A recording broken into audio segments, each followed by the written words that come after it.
Episode 4, Silhouette Selection. One of our process design considerations is that we must have material around the red zones around the wheels, otherwise they simply fall out. So if you don't have enough material around the wheels, they fall out of the 3D print, and that's not desirable for anybody. We want our wheels to stay inside. So it's important that we choose a shape that is going to work. So what shapes are going to work? What doesn't work? So if we look at this shape here, this is a silhouette. Now the first thing is that it should be instantly recognizable as being a hedgehog. So you should be able to recognize that straight away, and that's important that we can actually see what it is by looking at a side profile silhouette. And if we put wheels on that, you'll see that it definitely is going to work with wheels. You'll see that that is an obviously recognizable side profile of a kangaroo, but it doesn't work with wheels.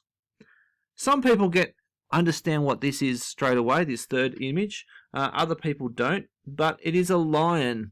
And if we look at it there, it's a lion. It's going to work with wheels, but it doesn't look right when you 3D print it out. It looks terrible. So you need to come up with a balance between what's going to work with wheels and what is going to actually look good as well as a 3D printed silhouette, because that's essentially what we're doing.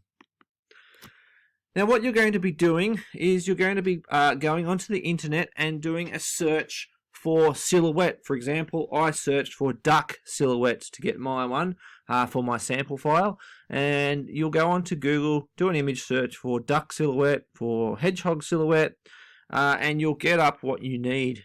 You can even find images of car silhouettes if you need them. Once you've printed them out, they need to be printed out to be about 7 centimeters wide.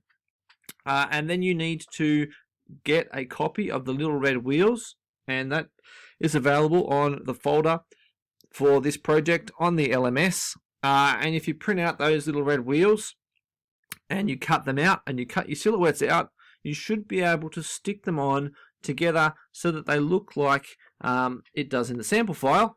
You can see there I've done sample duck 4 times. Obviously you need to do different things each time, but you should get a silhouette printed out like that and stuck in. Obviously if you can't do this because you can't access a printer at the moment, you can use the PowerPoint slides that have been posted on the LMS instead and use the electronic means. Once you've done that, you need to annotate it. You annotate it using the IEM method, which is available to you on the internet. But basically, you need to look at what looks right and will it work, and those annotations will actually make sense. Once you've finished, you need to take a photo. You need to submit it to episode 4 silhouette selection on the LMS, and then you need to tick off that you've done this task, not the research task as it says there, but this task on the LMS checklist.